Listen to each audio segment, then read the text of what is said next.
Okay. I think we are up. I think we are. Okay, let me just double check something. Because the last time I did this, I didn't actually... wait. Oh, yeah, okay, no, I think we're good. I think we're good. Okay, yeah, because last time I did this, I had a bad mistake where I was like, I was playing, I was playing the game, and, I believe music was playing and sounds were playing, but that's what I heard, but it's not what you guys heard, so I didn't properly hook up. I didn't probably work on the settings to make sure you could hear everything that was going on. Thankfully, you heard me talking, which is the whole point of having a kind of a gaming podcast, right? But anyway, so hello everyone. My name is Christian Bassar, if you don't know that already. So what I'm doing, this is part 4 of a stream of Thriving City Song by White Star Studio. If you're new here, welcome. Thanks for checking me out, checking out this stream here. And what I'm doing here is I am just going to play White's Thriving City Song, and it's a Chinese, ancient Chinese, or I should say medieval, really, medieval Chinese city builder game. And while I'm doing it, I am going to be talking about, the history of the Song Dynasty, which is the setting of this game. But let me just check something here. Maybe saved games were put on the cloud. Oh, they are. Okay, very good. Okay, because recently, just a few days ago, I had a really bad problem where my old hard drive, where I installed my Steam games and stuff, suddenly stopped working. The drive stopped working. So it looks like everything is saved on the cloud, or onto Steam somehow. So that's very good then. Okay, let me just load this over here on this side. Okay, very good. All right, so everyone, I hope you're doing well. We're just going to continue this, and the last time, let's load up here. The last time I talked about Neo-Confucianism in the Song Dynasty. So we're just going to be continuing that. I'll go into a bit more details of some of the scholars that were influential in Song Dynasty Neo-Confucianism.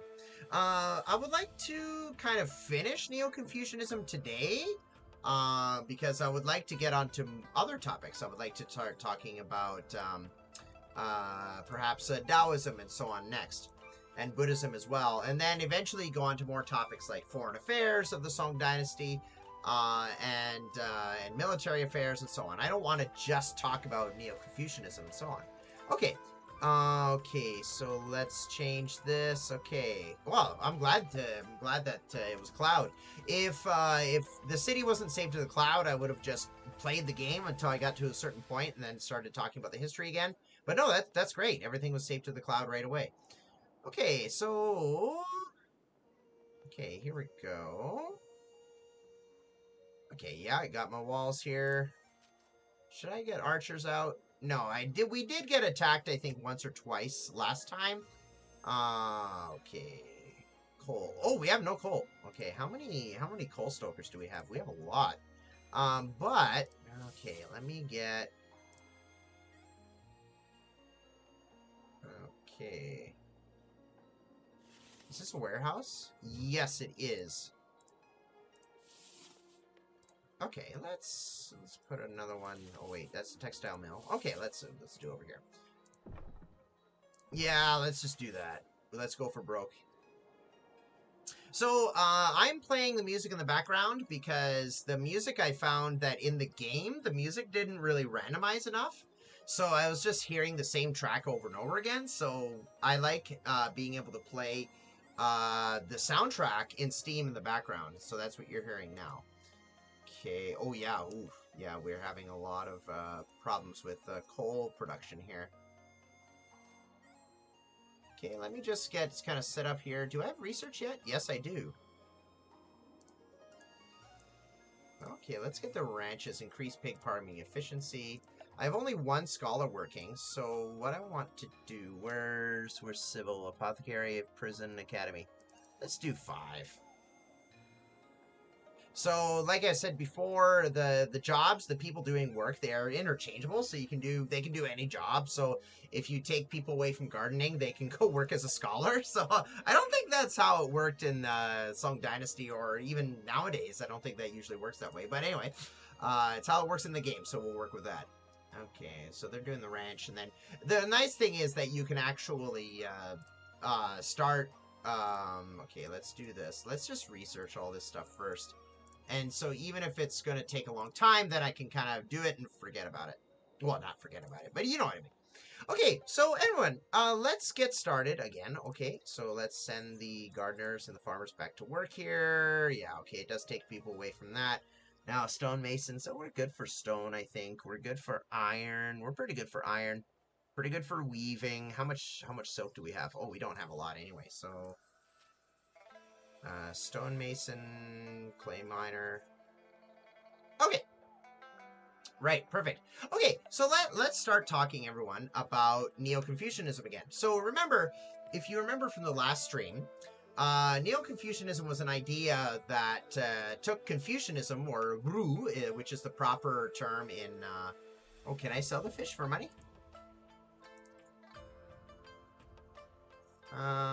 Let's sell 40 and get 80 bucks back.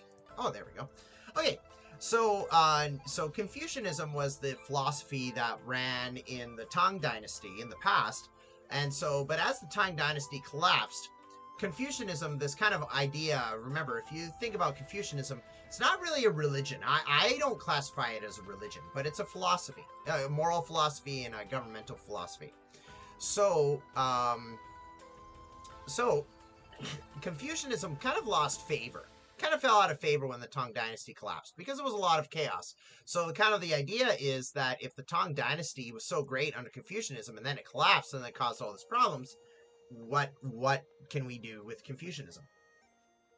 So there was this idea as well over time that Confucianism needed to, it kind of needed to compete with some other ideas, right? So I believe around the Tang Dynasty, Buddhism was starting to come into China.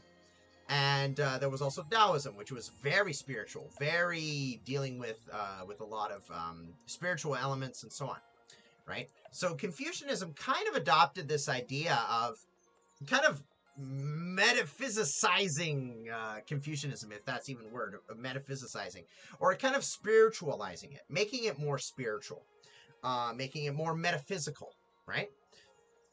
So we talked a bit about that, and talked about some of the views that Neo-Confucianists had towards Buddhists and Taoists. And there wasn't really... There is the idea of the three teachings where they were able to work in harmony, but there was a lot of Neo-Confucianists were very hostile towards Taoists and Buddhists, and you can listen to that kind of near the end of the stream last time. Okay. But what we're going to do is we're going to go into the Neo-Confucian thinkers and kind of some of their specific contributions to Neo-Confucianism in Song Dynasty China.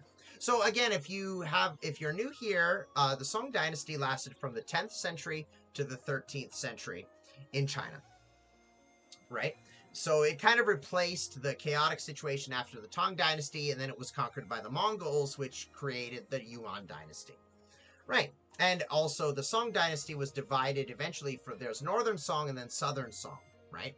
And so the Northern Song was defeated, and then they moved to the South. So that's where you get North Song versus South Song, right? Okay, so when talking about Neo-Confucian thinkers, I'm going to be referring a lot to the works of W.M. Theodore de Bary, Wing-tsit, Burton Watson, Yi-Pao, Leon Hurvitz, Tung Tu, Chester Tan, and John Meskill. Just had to put it out there. There was a book from 1960 about sources of Chinese tradition. So they actually went into this in some detail.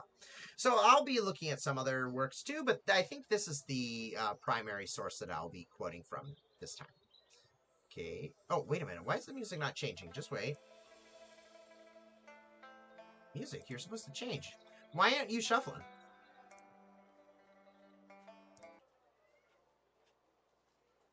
Okay.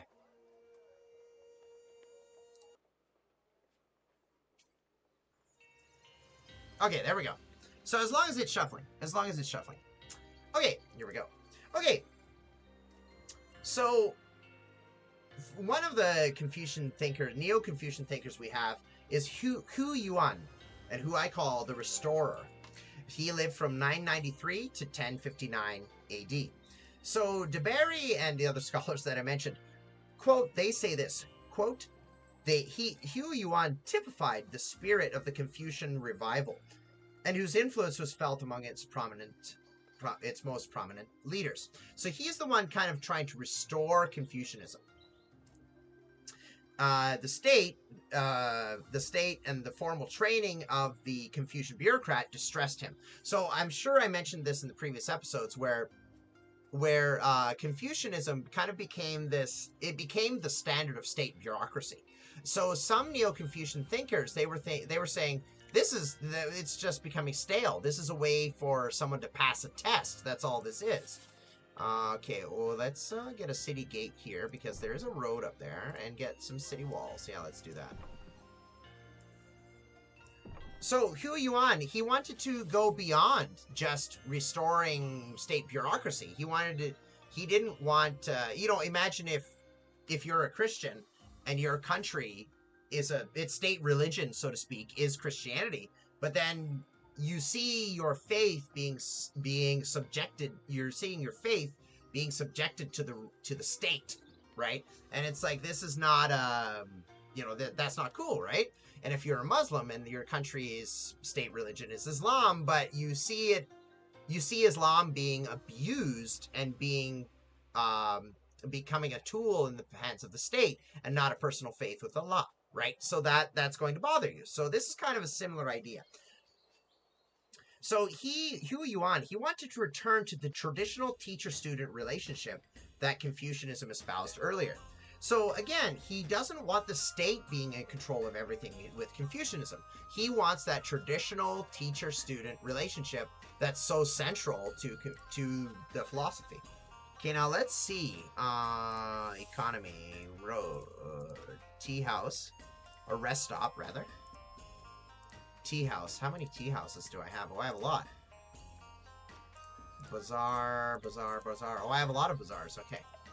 Because there's a lot of food here. It's because we're kind of low on grain. That's why.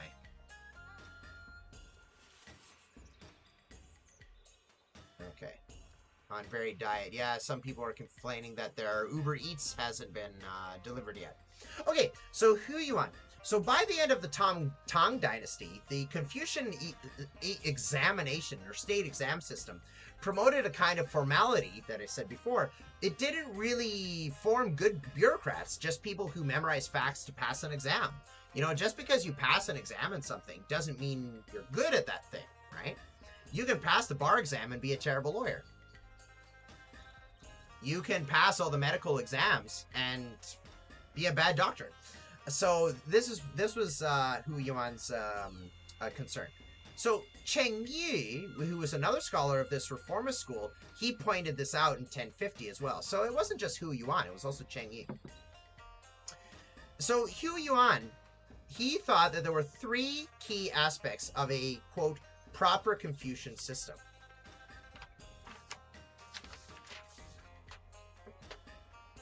His student, Song Yuan, defined them. So Song Yuan said that the three key elements, according to Hu Yuan, were substance, literary expression, and function.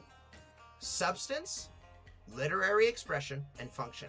So in substance, this was the immutability or the inability to change a proper teacher-student, father-son, emperor-subject relationship. So central to Confucianism, or Ru, is this idea, oh wait, can I buy stuff? Yes, I can. Okay, I am going to buy vegetables. Ooh, that's most of my money, though. And can I sell some folk pottery? Yes, I can. Great. Okay, that's good. The bazaar, if you have the bazaar there, you can actually buy things over there. So it's a neat little system. Anyway. So substance. So again, so the substance, if you will, of, according to Hu Yuan and his students, of Confucianism was that there was this father-son relationship. There was this, let's build a bridge over here. There was this There was the emperor and the subjects. There was the teacher-student, right? So those who had authority and those who had authority underneath. One might even say general soldier, right? So that's the substance of this. And so Yu Yuan said, don't move away from this. This is the substance of Ru. This is the substance of Confucianism. Okay, farmers, go back to work. The latest update makes sure that the food you make goes through right away. You don't have to bring it all.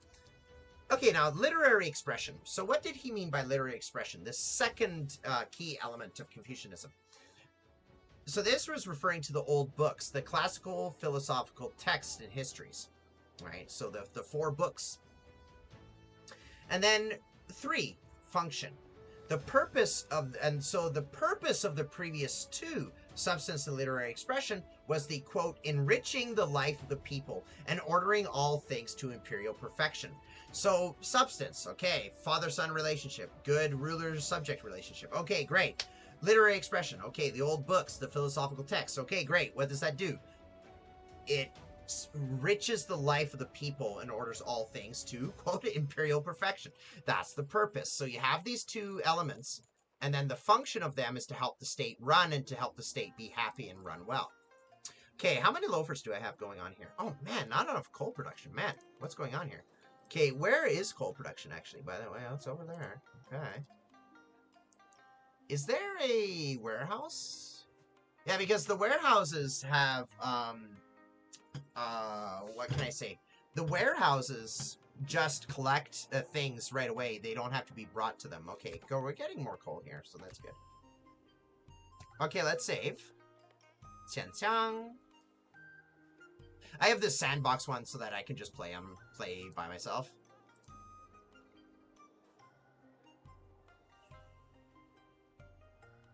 Beep, beep, beep, beep, beep. Okay, perfect. All right. Okay, so that was Hu Yuan, the reformer. So let's move away from the state bureaucracy, bland bureaucracy of state Confucianism, and let's bring Confucianism back to its roots so that it can be a true philosophy that helps the people and helps the state. So now we have Chu Tun-yi, or Chao Lian-chi, who I call the metaphysician. So he was there from 1017 to 1073. So this is where the Taoist, metaphysics comes in. So Chao Tun-yi talked about the great ultimate idea to explain creation. So remember, Confucianism is a philosophy. It's a governmental, moral philosophy. But Neo-Confucianism is making it more metaphysical, making it more spiritual. So here, Chao Tun-yi is influenced by Taoism and brings in this idea of the great ultimate, great ultimate of things. So the end goal of Confucianism is to show that all kinds of phenomena, quote, derive from an original metaphysical source. And this was kind of pushed back a little bit. So even though there might be a little bit of, I said Taoist influence before, maybe that's not quite the right term. Because there's kind of this, according to Bary and others, oh, let's get the farmers back. Because I can get to talking so much, you're just looking at a blank video game screen. Oh, is it somebody? Oh, no, nobody died. Okay. So this idea of, in trying to metaphysicize Confucianism, it's kind of a way to push back versus Taoist and Buddhist ideology that believed all things are, quote, illusory. Right, a lot about Buddhism is that, nothing here is actually real, right? Well, Confucianism doesn't really buy into that. It doesn't really buy that, this world is fake. It doesn't really buy into that like Buddhism does. Or that this is illusory, this is not the reality. Confucianism doesn't say those kinds of things, right? So in kind of trying to metaphysicize Confucianism, Bary and others are saying that Chao Tun-yi is trying to kind of push back against this Buddhist idea. So there's even a book that Chao Tun-yi wrote, An Explanation of the Diagram of the Great Ultimate. Wow, book titles were really long back then. An Explanation of the Diagram of the Great Ultimate. So this work speaks a lot about the interaction of yin and yang. the five elements. So water, fire, wood, metal, and earth. So again, this is kind of going into some Taoism here. And so but again, here's the kind of the weird thing. Chou Dun-Yi, he also says the great ultimate is fundamentally the non-ultimate. So it's like, what? So it's all nothing? So I'm getting a lot of Taoist vibes here. You know, so there's something there, and it's great, but ultimately it's not that great. I was listening to something lately, the musings of a Chinese mystic. I forget the author's name. It escapes me right now. It's available on Everend if you want to have a look at it. It's just a short book, like 2 hours long. And kind of like a Taoist philosopher later on. I'm not sure what time he was, and I don't remember his name either. But basically saying that the Tao, or the way of things, is greater than God, and greater than heaven, or greater than that. So that came first, before heaven. So this might be, I'm just kind of guessing, but this seems like an influence of that, a little bit. Where you're seeing this thing, the great ultimate, it's a great non-ultimate. So, like, it's kind of pointless in a way. Oh, no, wait, do I have a school? When you're streaming and gaming at the same time, you're kind of like a squirrel, like a dog distracted by squirrels, right? It's like, oh, wait, do I have a school? Do I have a school? Okay, I do have a school, yes, but let's get another one over here. Because the more schools you have, the more students get sent off to do exams, and you get money and fame and stuff. Okay. So, kind of going back to this. The great ultimate is fundamentally the non-ultimate. Okay, so it's all nothing? No.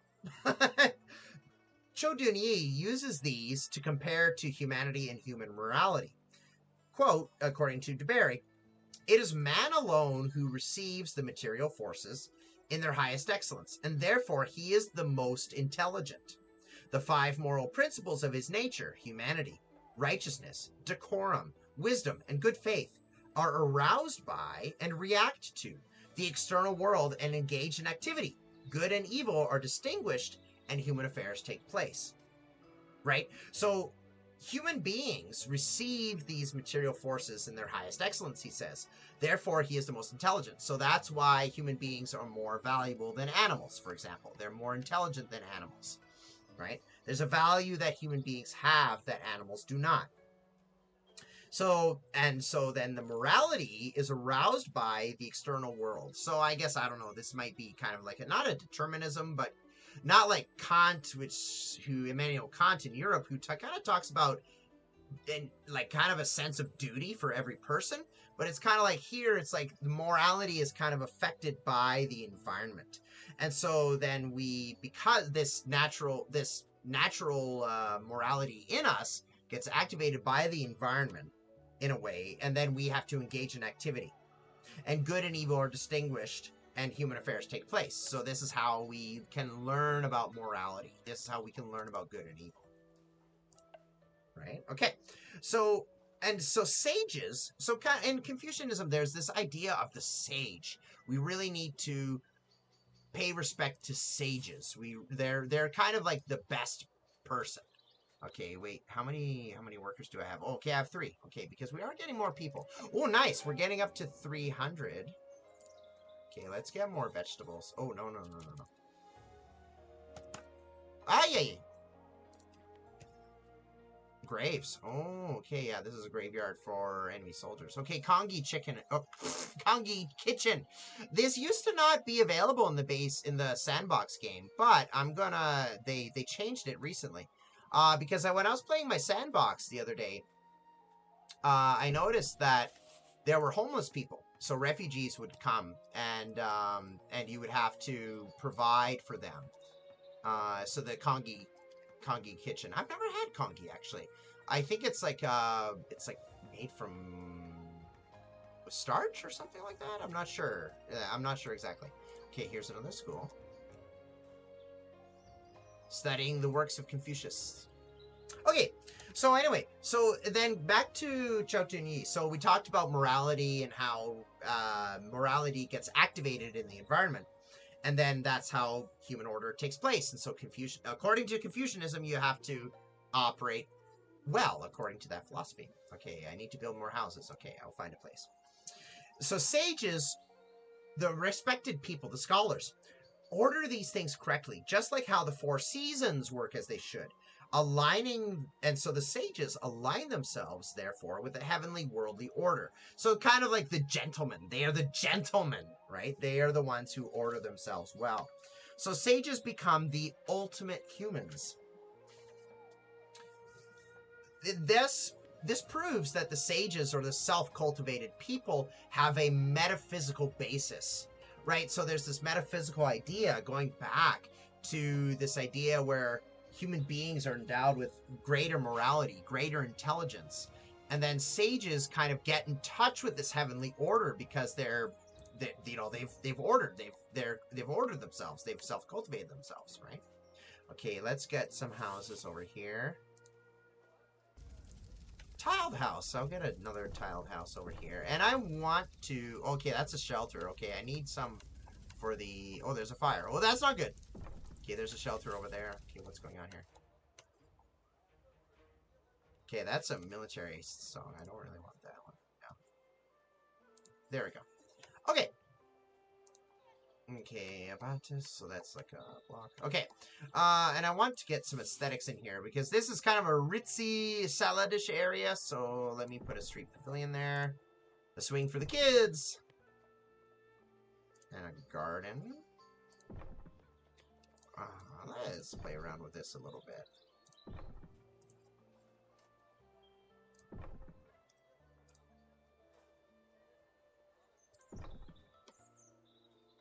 Oh, Lotus Pond. Okay, I don't have enough people.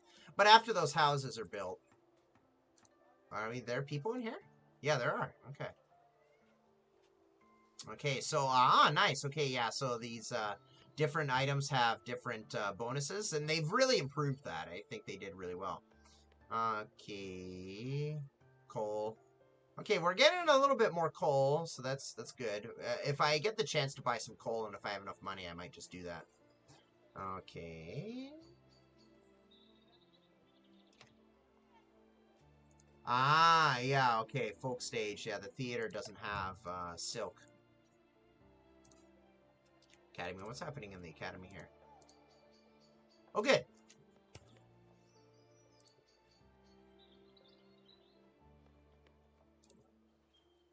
Reduce maintenance cost. Okay, that's a good one. Okay. I just often like to just click these and then they all focus. They just do the work and then they just do it there and then it's all finished. Okay. So back to this idea of sages. So remember, so the sages are kind of those who have they've perfectly aligned themselves with the heavenly order. And so sages, so that kind of gives proof of the sages having there's a metaphysical reason for Confucianism. So remember that Confucianism teaches harmony with the universe, and all people in society must endeavor and do rights, cultivate themselves to reach this harmony, according to Oldstone-Moore. So sages are the ultimate ones in touch with this relief officer over here, but we don't have any refugees, so... Okay, we have a lot of loafers here. Can we... Yeah, you know what? Let's build some things. Let's build some houses. Let's build the... Over here. We can do some houses over here.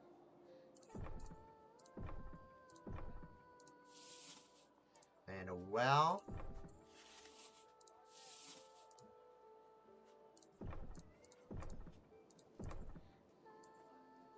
One thing I hope they do in future updates is they make the roads more relevant, because I noticed that a lot of people will try to go off the road, and the roads don't seem to make them faster unless it's a stone road, right? But people walking here without the road, they should be really walking slowly, right? But that's something that I hope that they change.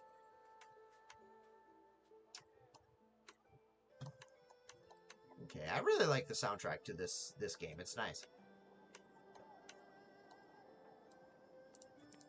Play mine. Okay. So, how to become a sage. Chutun Yu. almost encourages Buddhist non-desire. So quoted from Bary, Chutunyi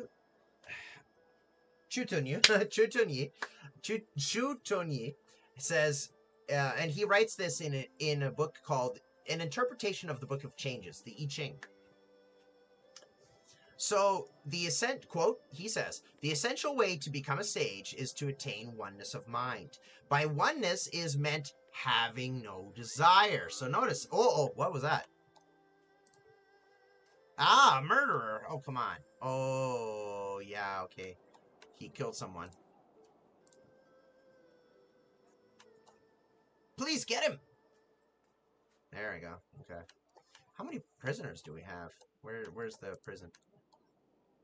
Okay, we have 11 prisoners in there. Okay. All right. So having no desire. So to become a sage, to reach that ideal Confucian order between heaven and earth. Okay, it's not really a tense moment. So you have to get rid of desire. So here's the Buddhist idea of being void of desire. Having no desire, one is, quote, empty, absolutely pure and peaceful, according to Bary, while tranquil and straightforward while in action. So it's kind of like the idea of, in Taoism too, you kind of see this idea of doing nothing, but that doesn't mean doing nothing. Inaction doesn't mean doing nothing, right? So here's this kind of idea, being intelligent and being straightforward while doing action. Empty, without desire, and tranquil, right? So that's not quite a dichotomy, but so then, quote, carrying on, being empty while tranquil, one becomes intelligent and hence penetrating. Being straightforward while active, one becomes impartial and hence all-embracing. Being intelligent, penetrating, impartial, and all-embracing, one is almost a sage. Let me read that quote again. Again, from An Interpretation on the Book of Changes, because I kind of broke that up. The essential way to become a sage, he says, is to attain oneness of mind. By oneness is meant having no desire. Having no desire is empty while tranquil and straightforward while in action. Being empty while tranquil, one becomes intelligent and hence penetrating. Being straightforward while active, one becomes impartial and hence all-embracing. Being intelligent, penetrating, impartial, and all-embracing, one is almost a sage. So here we go. Those were the ideas of Shu Tunyi. I almost said Shu in Yalai. Shu Tunyi. So this idea of metaphysicizing Confucianism. Okay, is that body buried? Yeah, it looks like it. Okay. Yeah, there's a gravesite right over there. Okay. Okay, let's close that. All right. So now, let's go to Chang Sai. So, Chang Sai was on this earth in 1021 to 1077. He would use this great ultimate idea that Shu Tunyi talked about. He would use this great ultimate idea and come up with a common element that was the source of all creation, like a chi, perhaps, like a chi. Oh, wait, I don't want that song either. This force would create all things and destroy all things when it disintegrated. So Confucianists then applied this by telling believers to reconcile with this fact and act accordingly. So everything's going to be destroyed eventually, so act according to this. Taoists, on the other hand, would want to fight this process through drugs and alchemy. So that's another thing that we will be talking about later when we talk more about Taoism. So in Taoism, there was kind of this movement to try and be immortal. And so do alchemy, like use things like inner alchemy, like in the body, or actually using literal alchemy. Like we think of alchemy as trying to change things into something else. And that was kind of a Western sense of things. But here in Taoism, alchemy is talking about, make these changes in your body or use these herbs and potions and you can achieve immorality, right? But the problem is some people died from that. So that wasn't good. So Taoists wanted to fight this process of disintegration like the Confucianists were talking about here. They tried to fight that through drugs and alchemy. Buddhists would want to reach enlightenment in spite of it, right? So here we go. We kind of have this idea. Taoists wanted to escape this process or control this process and maybe prevent that disintegration process by doing drugs, by doing alchemy. Buddhists, even though they know that, yes, this is going to disintegrate, but okay, that card is moving slower on the ground than it is on the stone road. Okay, that's good. Maybe the dirt roads, it doesn't affect them so much. Okay, and so the Buddhists were talking about, yes, this world, this temporary, illusory world is going to be destroyed, but we want to reach enlightenment in spite of that, right? Okay, I want more farmland. Can't be used for farming, okay.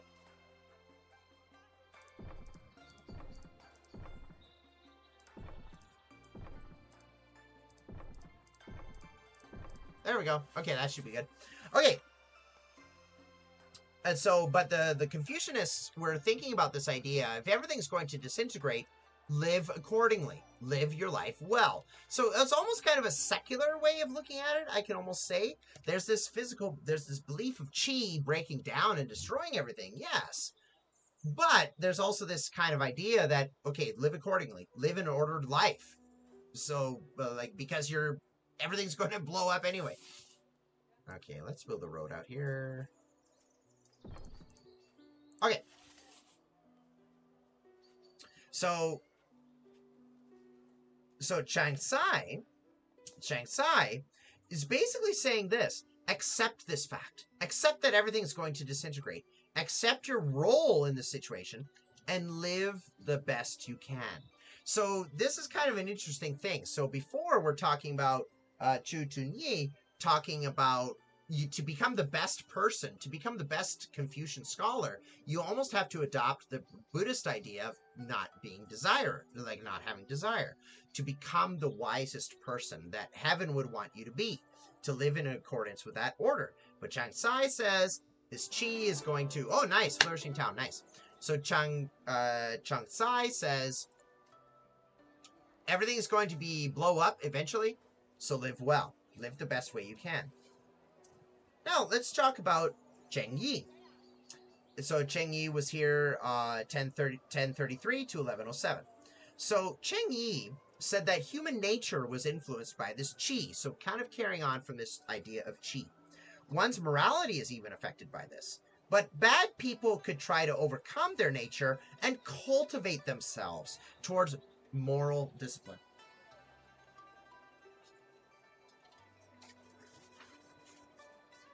So Jennifer Oldstone-Moore says that, quote, the sage strives to perceive the unity of the universe, of the great ultimate, or qi, or the 5 phases and elements, yin and yang, so on, comprehends its pattern and harmonize with it. So again, this kind of idea of harmonizing with the way nature is, kind of harmonizing with that. And so we can be affected by qi.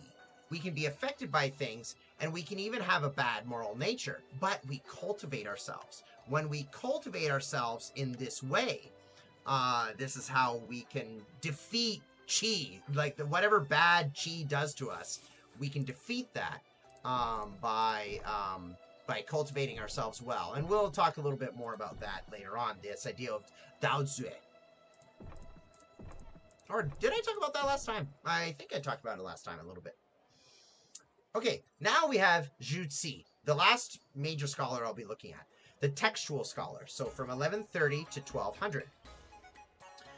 Zhu-Tsi combed through Confucian texts to find ideas regarding, quote, again, this self-cultivation. So refine qi within yourself to reach the, quote, original nature guided by universal principle, Li. So reaching this state from dealing with qi and what it does to us, and then reaching this original state or this original principle, Li, activates morals through moral learning. So this, again, this self-cultivation, then that's a very important idea in Confucianism. Cultivating yourself to become a better person, to become a better man, to become a better human being. right? So this was Zhuxi's thing. This was his idea. And this influenced Confucian reforms in the Southern Song, we'll talk more about him later. According to Bary Keenan, Zhuxi, quote, systematized the Confucian 4 books, the main 4 books of Confucianism, setting up a proper sequence in which they should be read, and he wrote commentaries as well. Oh boy. Oh, do I have a...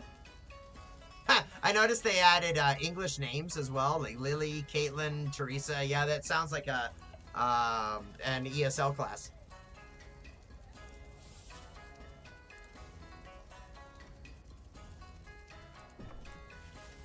Oh boy.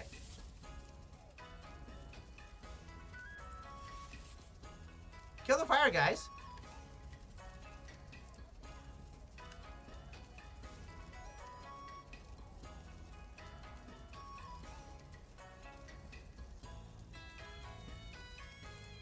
Okay, let's build another well here then. I mean, it's not going to help now, but... the pine tree died.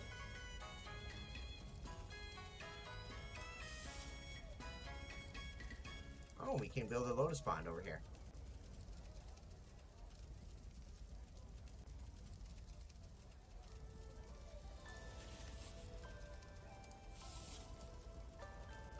Oh, that fire's raging pretty badly.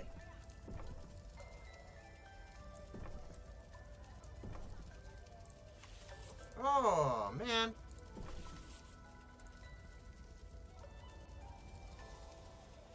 I don't have enough. Yeah, well, I have another fire tower coming up here over here, so... Oh, that fire is pretty bad.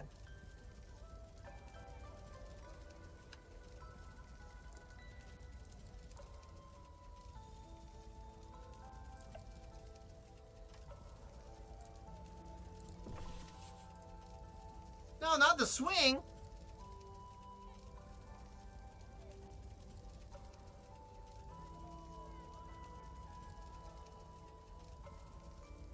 Don't tell me this fire's gonna burn the whole winter.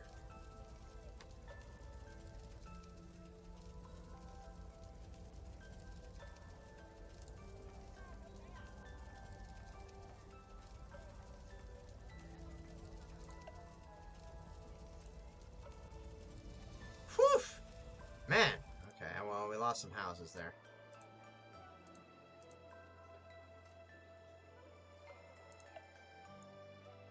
Okay, wait, do I have...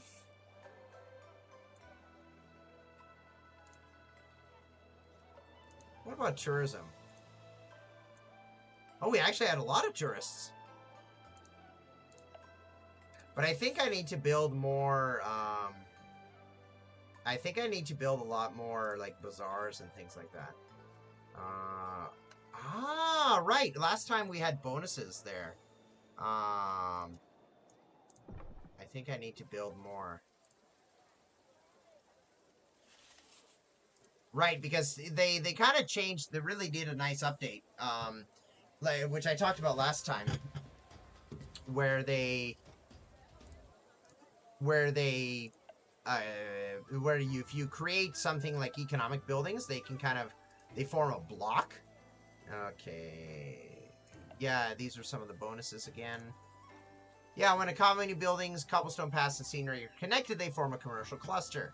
Each building contributes to different values of commercial value to the cluster. Upon reaching certain thresholds, the cluster grants bonus effects. I think I heard something. There was something over here, I think. Yeah, it was over here. An inn, folk stage, spice shop, bazaar.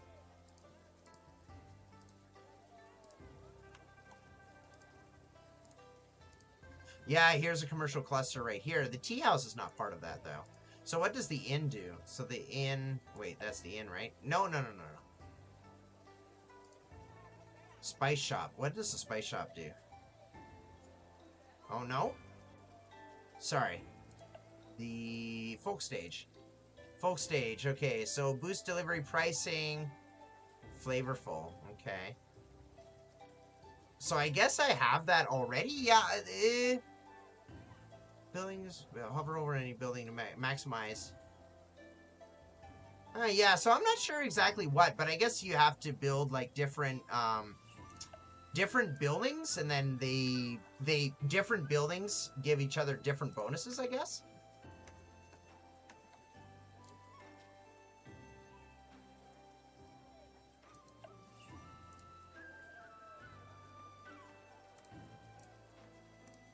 Okay, so let's continue.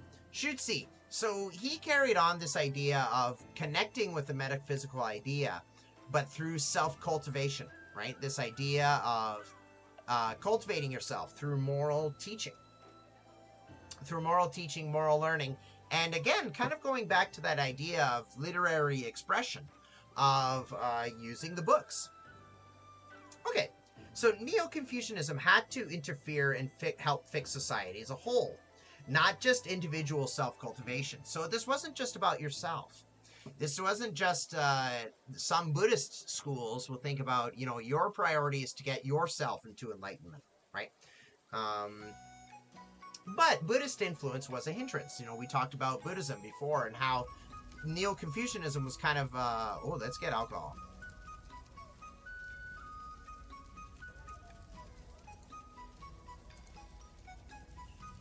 Because I don't think I have a lot of alcohol. Yeah, I do have a winery up here. Yeah, I do, but we have so little grain. That's the problem. We have a fair amount of meat, fair amount of fish, fair amount of vegetables, but what I want to do... Okay, this blessing... that one gives crop yields. Okay, we need more of those. Oh, I can build a Buddhist temple. Okay, and Taoist. I kind of wanted to leave these alone until I actually was ready to talk about Buddhism and Taoism in the Song Dynasty. But you know what? I'm probably just gonna go ahead and do it. I'll still talk about it anyway. Okay, let's put this guy up in the mountains.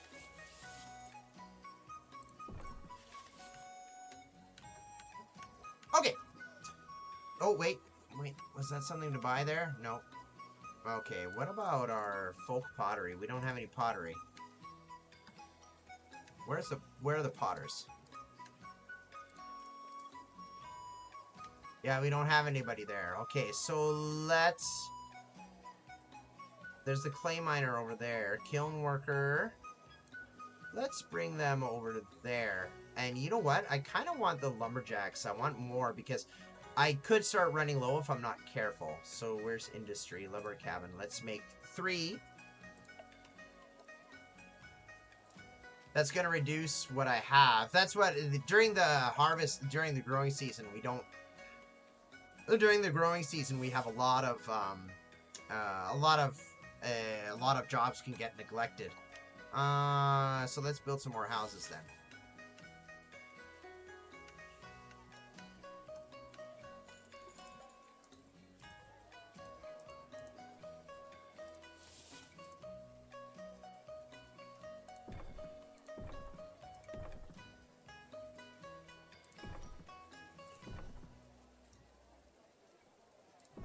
Okay, let's build some roads in there too, because houses like it if they have access to a road. And then let's put a stone well here as well. Ah! Stone well here as well. Ah! Okay, street pavilion. And let's give...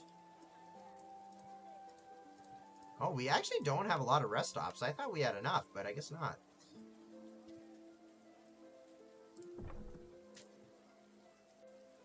Actually, you know what? Let's move that one.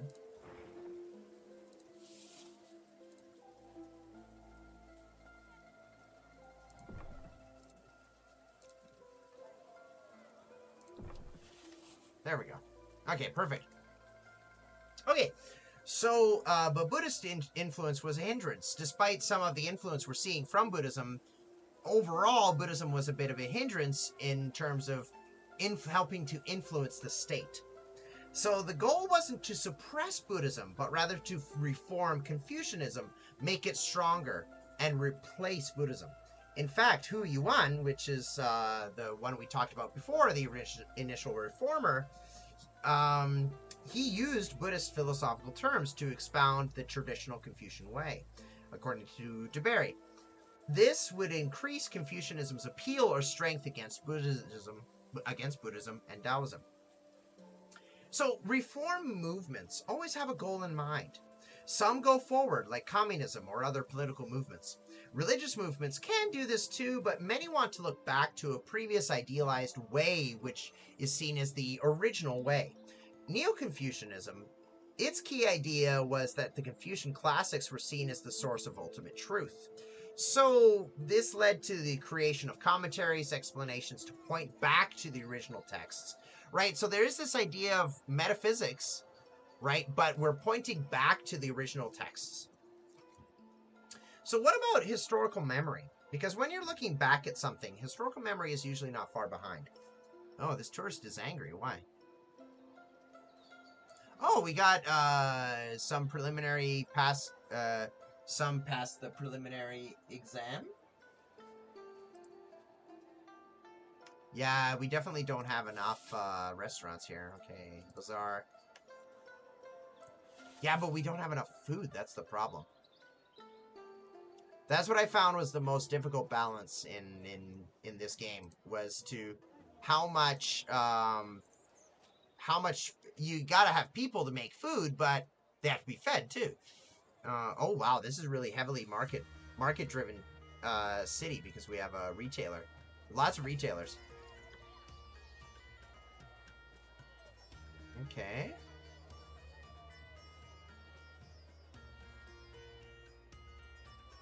Our money is good though. I'm glad for that.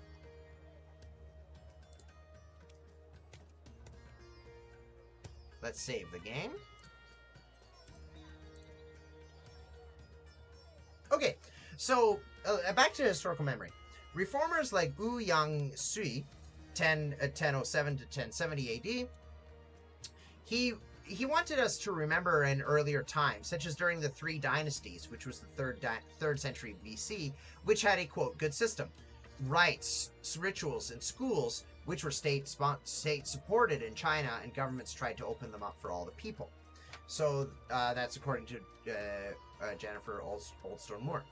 So kind of going back to this idealized system.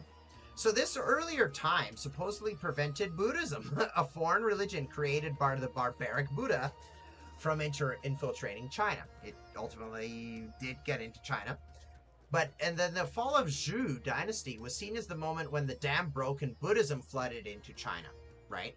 So kind of going into this area of like where ritual is done by the state.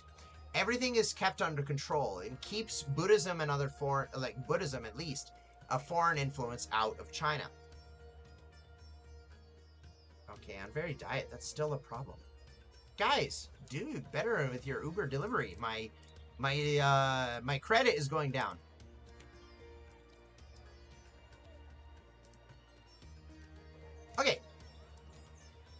Okay, so Ouyang-Sui pointed back to the Han Dynasty as well, when different philosophies coexisted.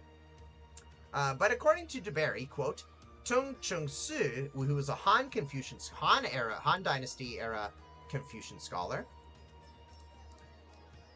was concerned about this and retired to devote himself to the practice of Confucianism, for he knew that when the way of Confucius was made clear, the other schools would cease. So there's kind of this idea that Confucianism was the ultimate school. This is the ultimate way. Even when they coexisted in the Han Dynasty before, in like the 3rd century BC to 3rd century AD, the Confucianism would eventually supersede all of the other schools.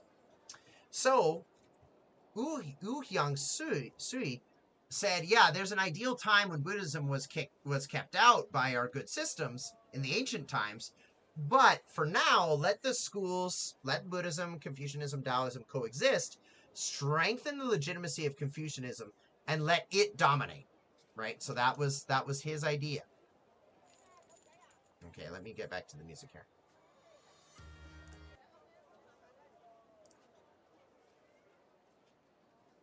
Why is the music not playing? There we go. Okay.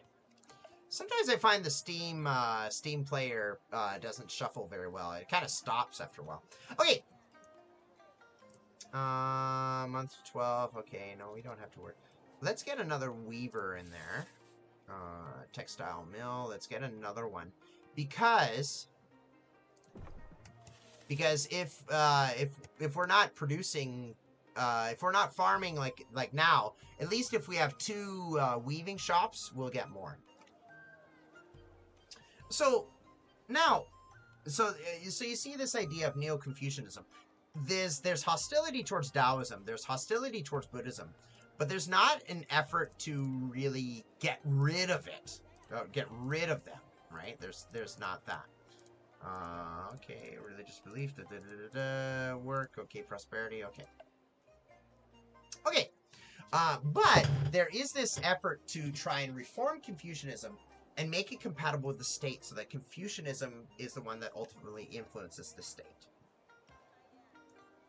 Okay, so now, what about this idea? We've heard of this idea. If you've studied China for a while, you're probably familiar with this idea, the mandate of heaven.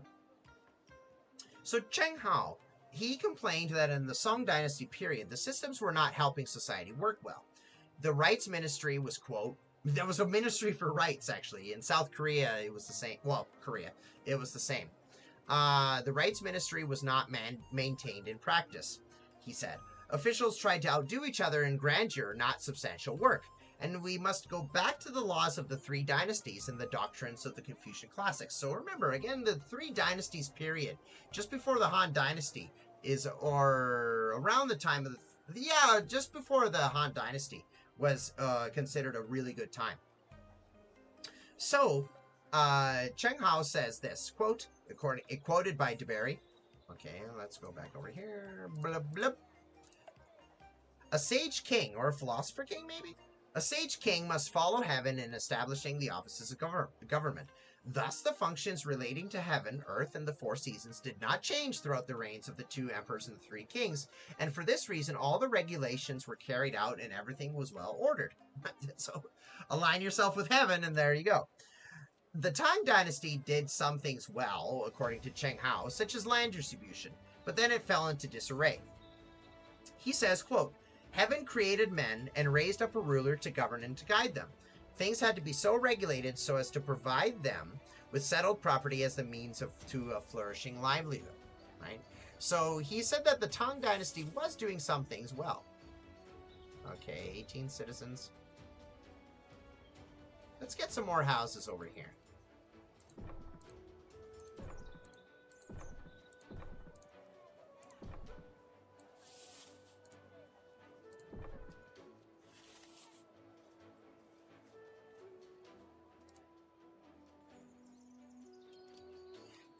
And let's get a little bit of farmland out here.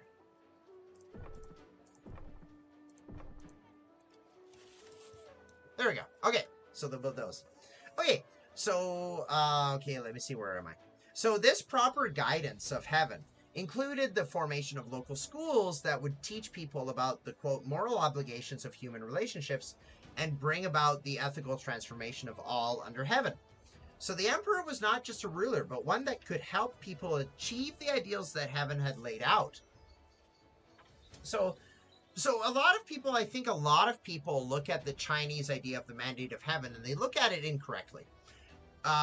They look at it in this way that America had the Monroe Doctrine, right? The Monroe Doctrine, or not the Monroe Doctrine, sorry, the Manifest Destiny, where they saw that they were the ones, in America, they were the ones who were supposed to, control North America. And then that led to other things such as the Monroe Doctrine, saying that only we are allowed to interfere with the Western Hemisphere, right? So a lot of people will look at the Chinese idea of the mandate of heaven and say, oh, well, China wants to control the whole world because this is heaven's mandate for them. I don't think this is right. Certainly not according... Oh, I don't want this music. Certainly not according to what we're reading here. This is about an ordered society. That's what this is. So this is talking about an ordered society more than it is about a universal mandate, right? So now a country now a monarch or a king can have a mandate, perhaps. Uh-oh. Changes in the border. Please pay attention to strengthening armaments. Okay, so we have some armies coming. Okay. Whoa, we found a suspicious person in the city. Please decide. Okay. Put him in jail. So sometimes bandits come too and steal things, and then archer towers can deal with them. You know what? Let's just put the archers. Get ready, and then the gate. Where's the gate guard? Okay, the gate guards are always there. Okay, so the archers are going there.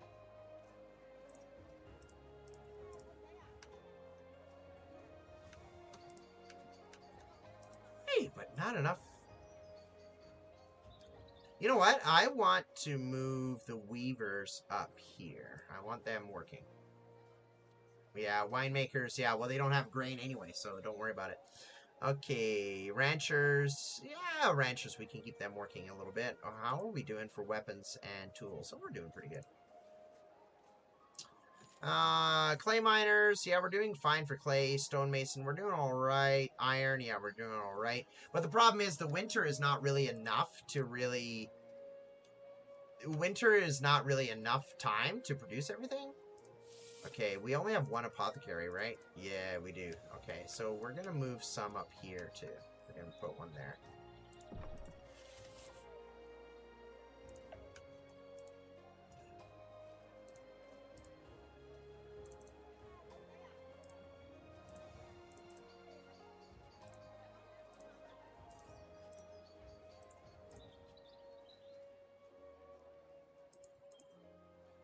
Yeah, tea houses also give a bonus to crops nearby. Okay, so I think the more correct way to think. Oh, let's save while I talk. I think the more correct way of thinking about the mandate of heaven is not like the manifest destiny in America in 19th century America, but rather more like the divine right of kings in medieval Europe, right? That's what I would say. That's how I understand it. That's how I read it here. So a lot of people can have that misconception of what the Chinese thought the mandate of heaven was. Okay. So that was kind of the thing. So kind of again, this idea that, so connecting that with Neo-Confucianism, a lot of these Neo-Confucian scholars were looking at the idea of the mandate of heaven, saying like, hey, we need to make heaven pleased with us, so let's reform our system to be like that of old, when we had good exam systems, we had those things.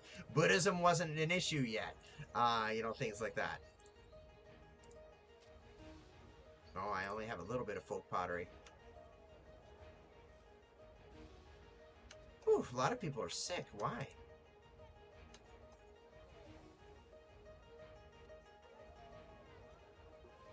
Okay. Oh, but our food is going down. Oh, we're running low on food. Okay, we need people. That's what we need.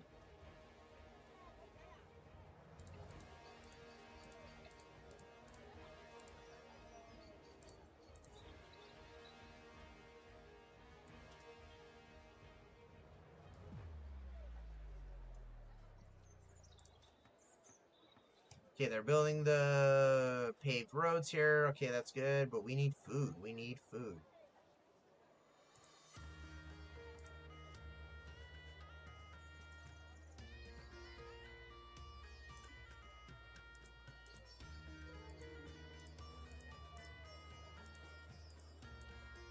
Oh, they're happy away from the road. Okay, oh, that's good. Oh, probably because they're all using this. Well, they all need the food, so...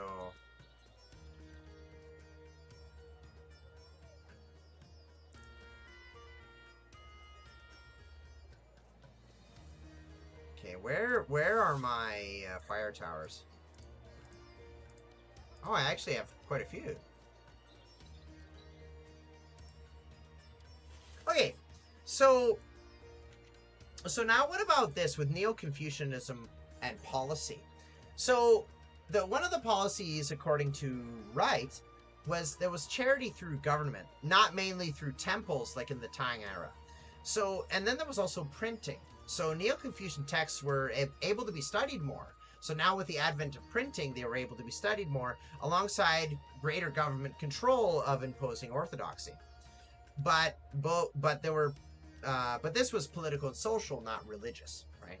So charity, so the government was implementing charity due to Neo-Confucian ideas, and they were able to spread a bit more because remember, Neo-Confucianism was about going back to the text. So as writing, as printing became more available and more common, they were able to spread those ideas more. So, a problem, according to Lorge, Neo-Confucianism had a problem where it was, quote, morally and ritually intolerant of the sort of political compromises the Song court had made to survive. So I think we'll go a little bit more into details on that a little bit later. So there were some problems with Neo-Confucianism as well. So now let's talk about Neo-Confucianism in Southern Song. So remember that the Jurchens, or the Jin, they conquered Northern Song. So then what was left of Northern Song ran to the south, and then that's what we got Southern Song. Okay, it looks like they're coming. Levy Master. You know what, let's just send 3 guys to send as conscripts, just in case. Let's go to the military. Close all gates.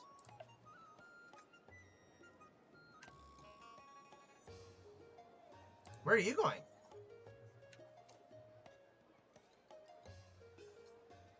Ah! How did he get through?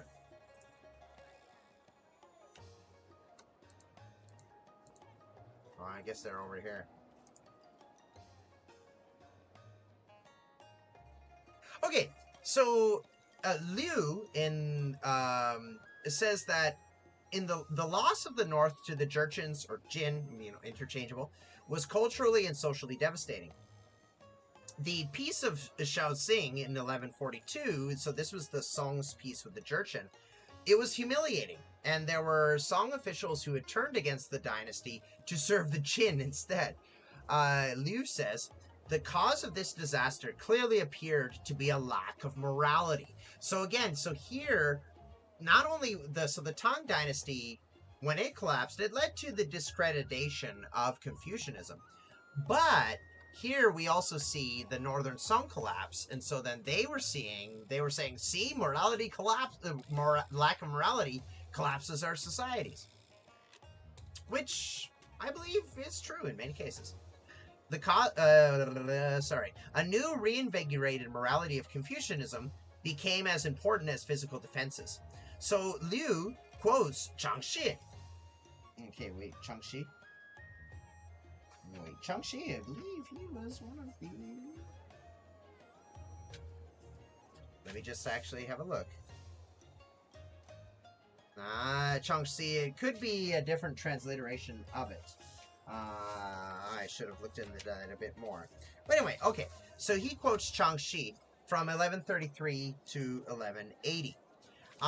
Quote, to teach the Confucian Tao, the Confucian way, and to consolidate the hearts of men is really the single most important item in erecting defenses and safeguarding the state. Notice the Confucian Tao, like Taoism.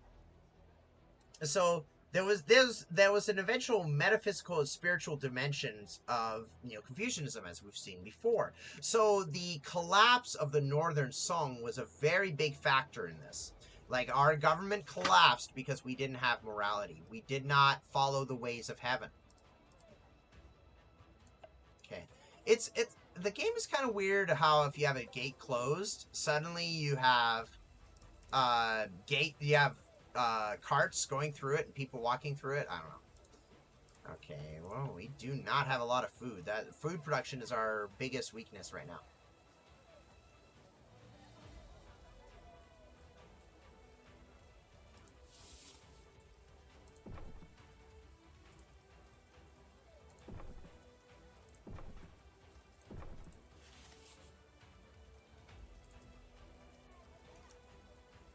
Okay, let's see. I want to move that lumber cabin over here, actually. Yeah, there's more space. Let's remove that one. There we go. Okay, perfect. Okay. Okay. So, Liu, so he was writing, this is from a while back. This is from 1995. So he criticized historians' neglect of the Jurchen factor in the rise of Neo-Confucianism. So notice how I didn't mention it until just now. New ideas don't appear from nowhere, not in vacuums. So this was Liu's point. The Jurchen conquest of the North leads to thinking, kind of soul-searching after a great social-political collapse. So, for example, after a second loss to Donald Trump, should have led to some soul-searching and introspection. We'll see how much that succeeds by 2028. And, you know, any kind of government or any kind of society that faces a great disaster should look into itself. You know, when we look at actions of some countries around the world, and then they kind of think like, well, why does this country not like us anymore? Well, it's like, maybe there's a reason for that, right? And that's true of any country, of any power, any side. So Lorge said that there was a literary class in southern China, not so much connected to the north. So they were somewhat indifferent, if you will, to whatever polity was currently in power. So this was a consistent problem in Imperial China. If you passed the state examinations, you could be an official, right? So this was the problem with many Neo-Confucian scholars. Okay, you know what? I'm going to open the gates again. Doesn't seem like anybody's coming. Okay, so their problem was, if you pass an exam, you were good. But it didn't matter if you believed in the Song policy or not, right? So that was the problem. And so this was the idea of, we need to reform and go back to the original text, to go back to the spirit of Confucianism.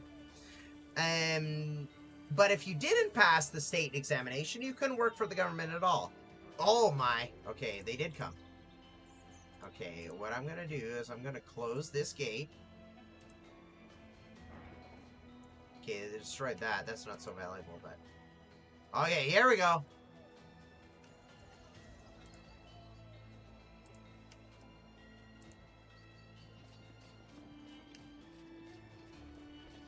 Here we go.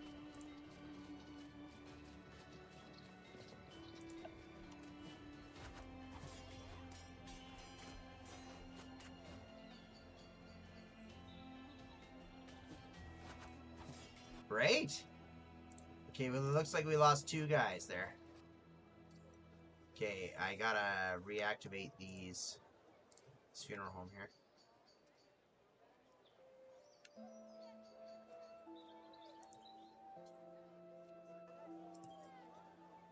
Okay, the archery tower took some damage. Okay.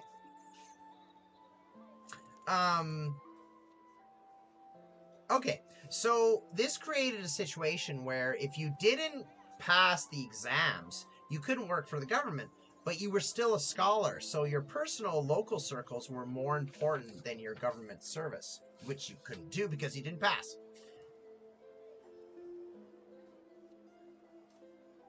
Okay, so now let's kind of go back to the beginnings of the Confucian bureaucratic system. Song Taizong, who was the second Song emperor, established the bureaucratic exam system as, quote, virtually the sole means of any entry into the government's civil service. That's quoted from Lorge. However, the first Song emperor, Taizi, he started using it in Song as well. So, according to Kun. So Taizong was not the first one, but he kind of made it basically the only way you could work for the government. Oh my goodness, my food is really running low here. Okay. Oh yeah, look, I don't even have enough meat and fish. Oh boy. Okay. Oh yeah. Okay, we're buying meat. We have a lot. Yeah, we're buying meat. Okay, you know what? I think I'm going to shut down some of the businesses that require food so that we can actually save it. Not the tea, because the tea just requires, you know what? We're just going to do that. Sorry. Austerity measures, guys. Not the retailer. Let's at least keep the oh, no. Let's at least keep the retailers running. Okay, no, because we really need to focus on building up our food supply.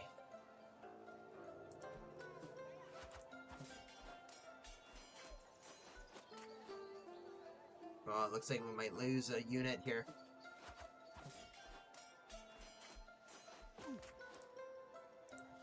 Retreat! Retreat!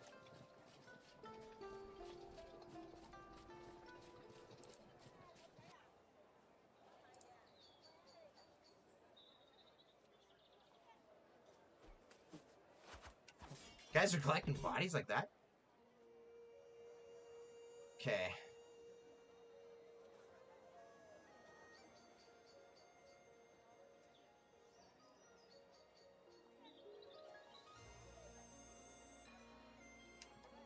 This one's not in range? Okay, there's no crossfire then.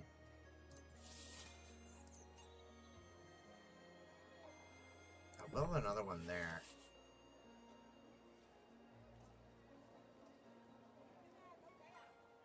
Oh, where's the other one? Are these Jin?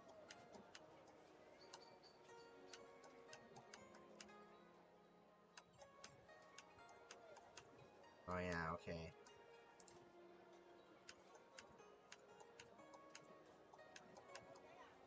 Oh, I don't have anything. Okay.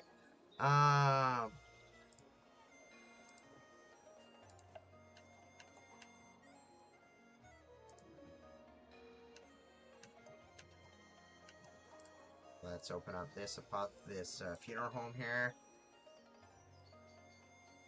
Oh yeah, I want to also get rid of the winemakers as well. Oh boy. Wreck the bridge!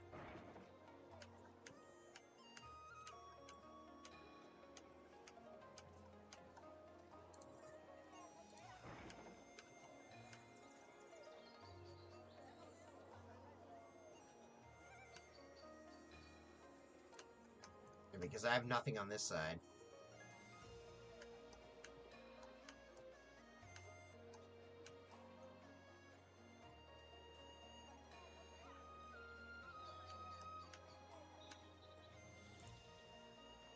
Three months. Oof.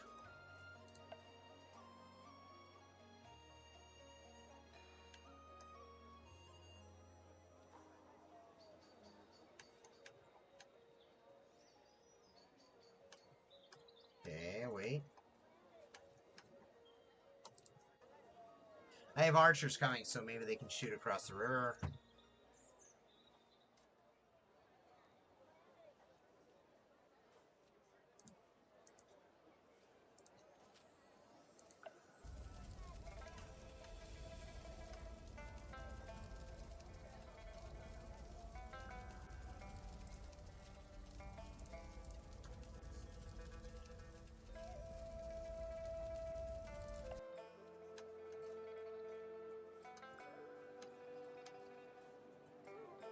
Oh, they're attacking my clay mine. Okay, well, we can easily rebuild that.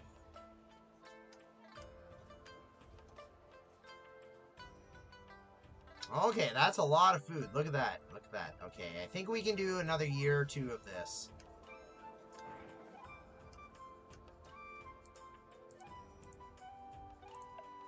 I can destroy my warehouse too. Okay.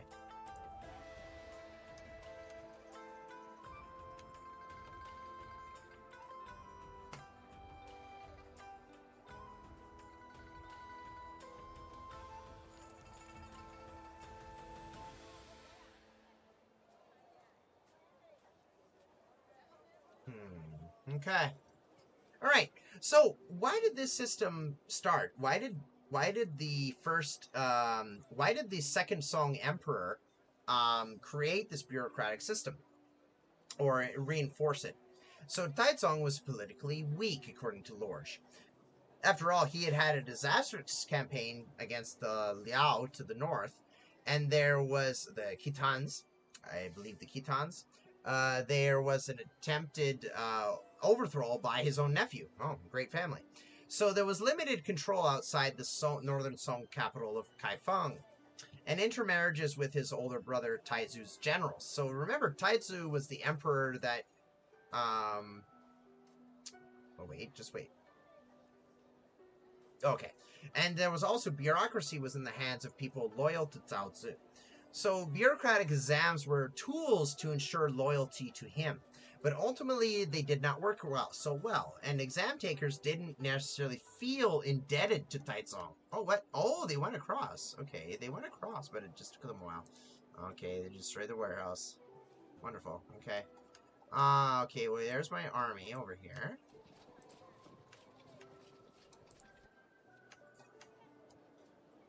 You know what? I should at least have an archery tower here.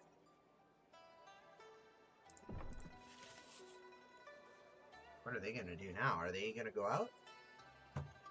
Oh, they're just destroying my wall.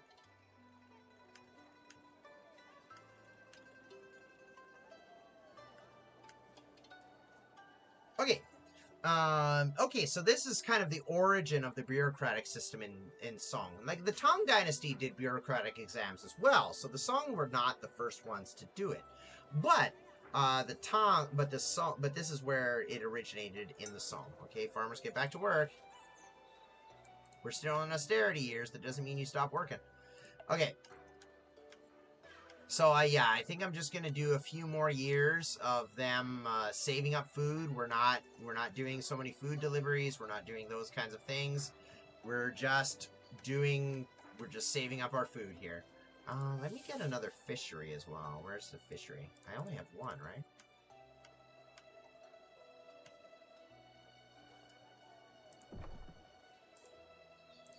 There we go.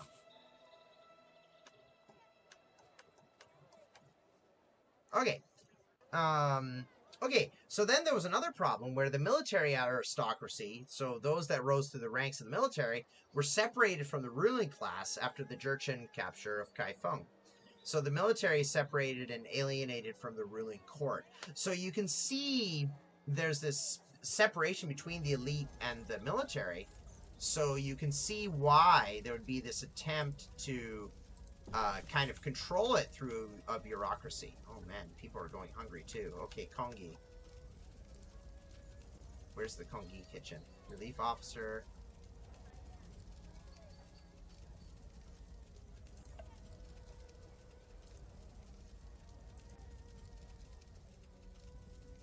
Where's Kongi kitchen? Which one is it? Oh, I guess it's the relief officer. Okay, that's it. Okay. Do we have any refugees? Yeah, we do have some refugees. Oh, okay. And Kongi uses grain as well. Okay, we do have a fair amount of grain.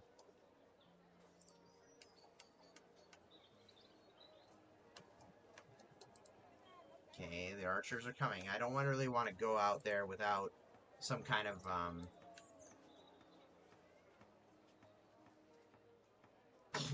support. Okay.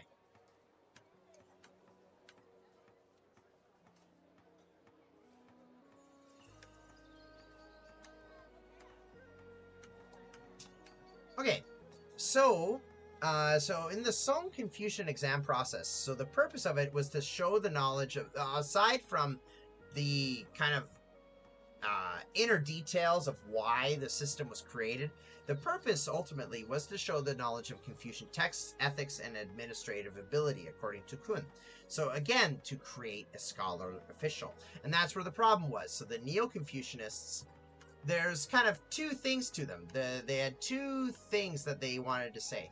So we lost the Northern Song because of the lack of morality and good governance, but we also need to make our system better so that we don't so that we're not just creating bureaucrats that don't care about the state, right?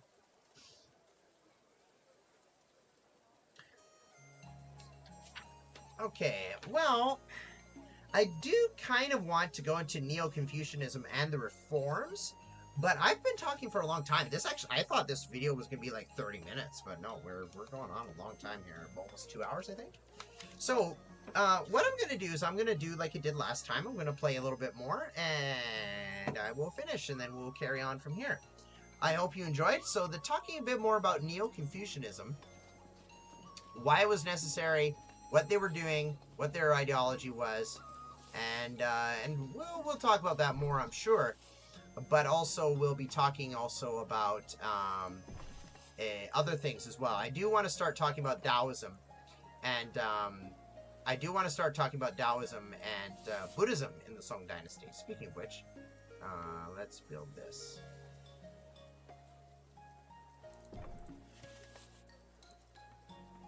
It reduces crime, actually. You know what?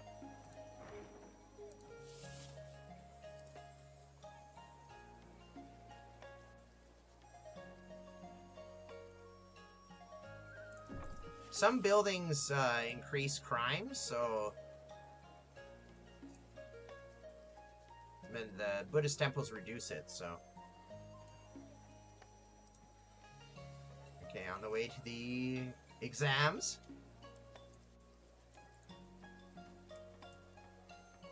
This is a stand on the Yalu River over here. Like the Russian stand on the Ugura River.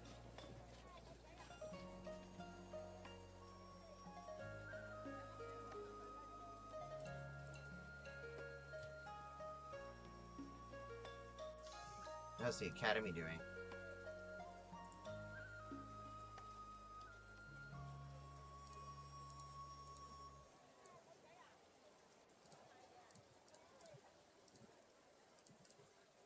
Okay, just finish this one.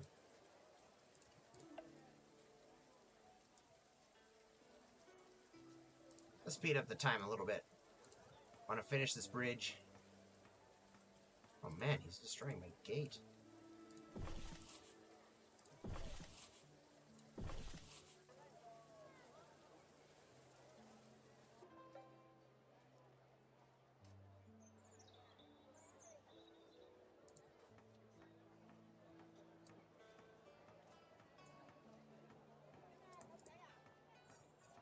Priority build.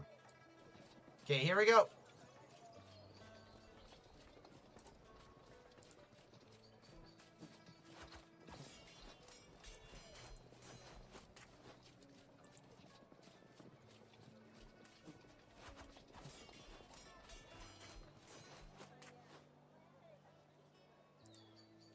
They're focusing so much on the archers. Oh man, they're getting massacred over there.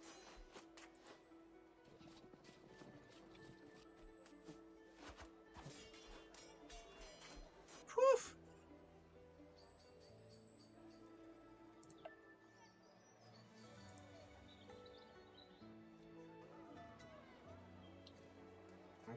Okay, that's good. Okay, that will... I can't open all gates, I guess. Maybe I should get more militia, too.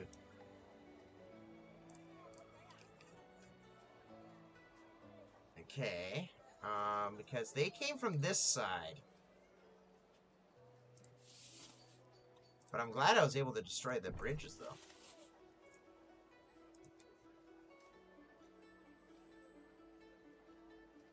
Maybe I can just keep a little bit of an army up here. Okay, their upkeep is a little high, 15, but it's lower than it was, so...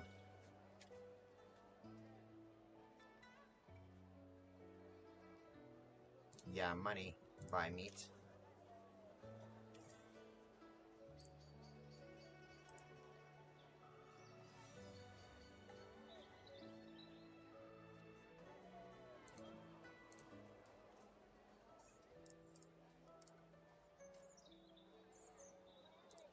Yeah, no, this really worked, like, forcing the, things like the inns and stuff like that to shut down.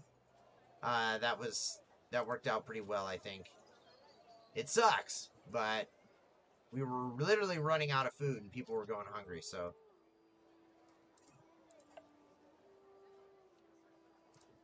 Okay, yeah, and this guy's going out and fishing.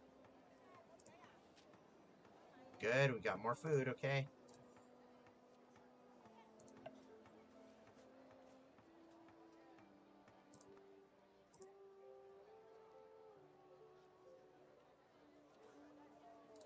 Okay, we could use a bunch of wood, so let's cut a bunch of wood there.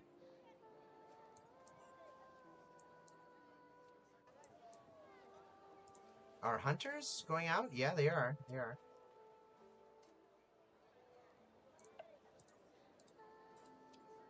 There we go. Okay. Okay, very good. All right. Okay, archers can go and contribute to society other than shooting things. Well, shooting things in this case was really helpful.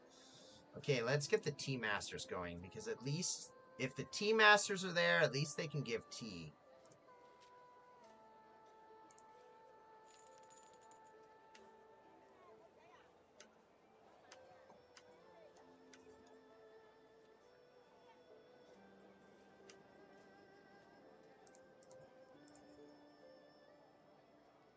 Speed this up a little bit.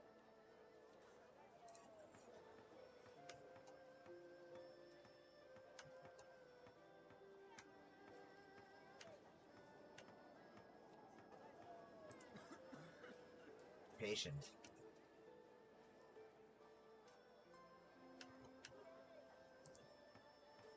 Okay, the Buddhist temple is being built here.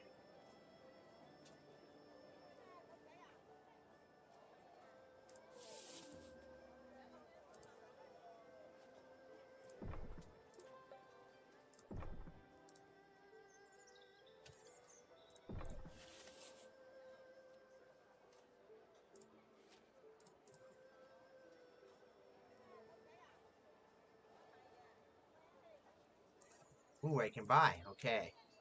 Your price 3. Let's buy. I don't know if that's such a good idea with the money I have, but it looks like we were getting a fair amount of money, so.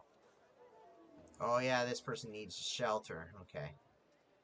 Oh, boy.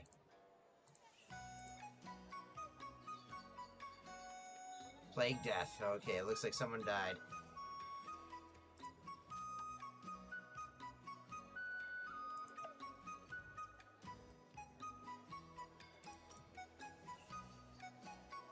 Raymond, Denise, Jasmine. That's funny.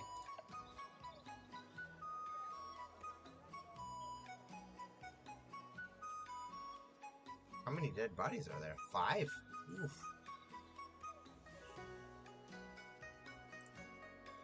What's happening with the people here?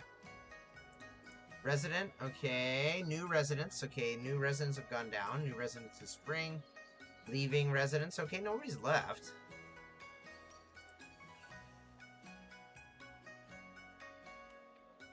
Soldier sacrifice 12. Yeah, we lost some.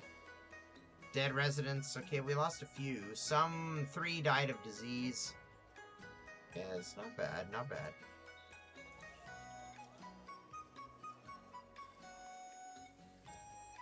Oh, wow. We got a lot of wood there.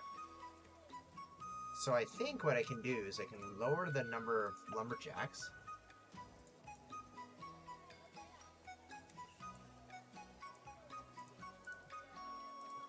Nobody's living there.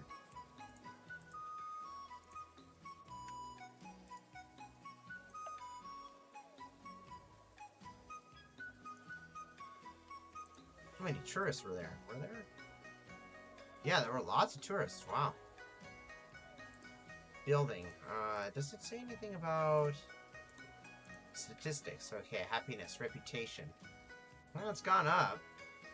You can do things like you can build special, oh, unpaid wages. Oh, man, I need, running low on money. Haven't unlocked heavy tax yet. Okay. Oh, but people are happy, though. Look, we have no money, but the people are happy. Okay, here we go.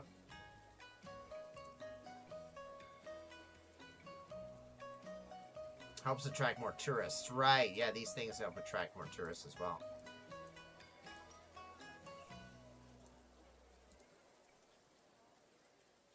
Yeah, these things, we haven't seen this before. So this kind of things you can send... You can put, you can give them things like silk or whatever, and then you get certain bonuses.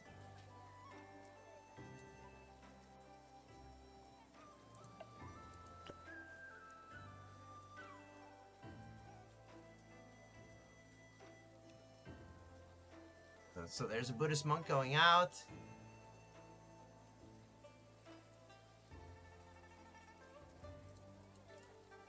This one, it says, sends monks to solicit donations. So I don't know. I haven't really seen them do anything other than walk around. And, well, actually, sometimes what criminals will do, criminals will be there. And they will be running around doing things. And then the monk says something to them and it stops them. Stops them in their track. Ooh, we have a lot of refugees.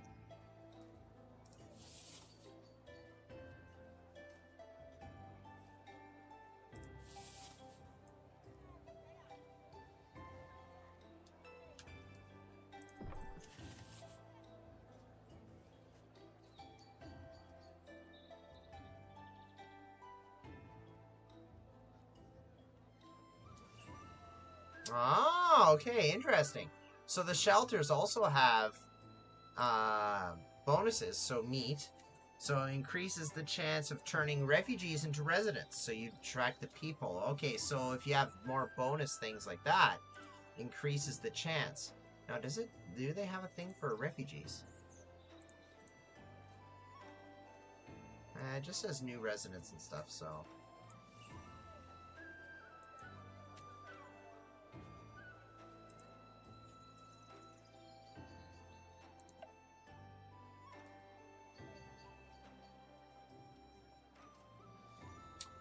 Xiao Bing, baked cake and griddle. Ah, those are nice.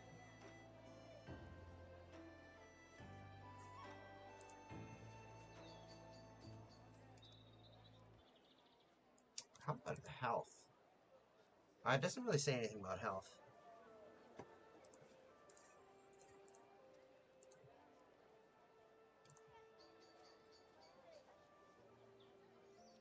Okay, we have a fair amount of grain now, so that's pretty good. So it looks like we do have surplus of food, so that's good.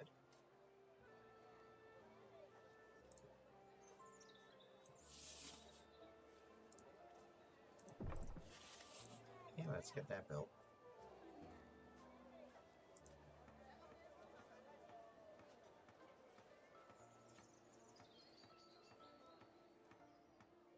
Why is no one bringing something there?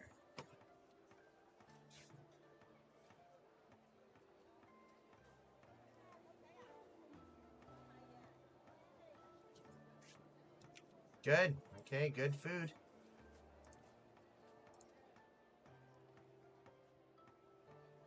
Let's stop the ox driver as well, because they'll bring tourists, and if the restaurants and stuff aren't open, this is not the best time.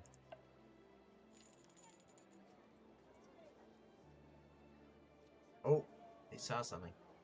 Oh, I guess they caught him. Oh, yeah, grain. Good, good, good. Okay.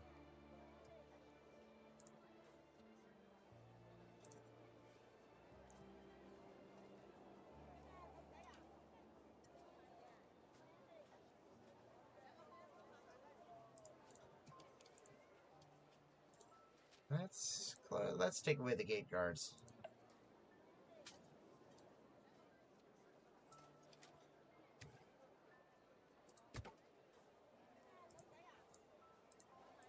Chop wood, gents. Okay.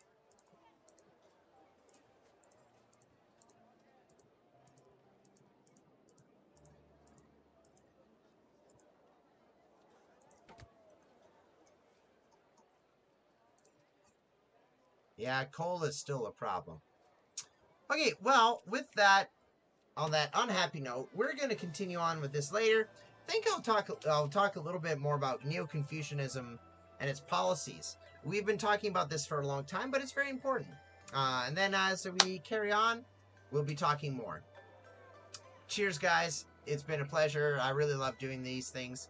And if you like the video, feel free to give it a like and a subscribe and a comment. It would be greatly appreciated. Take care. God bless. And see you soon.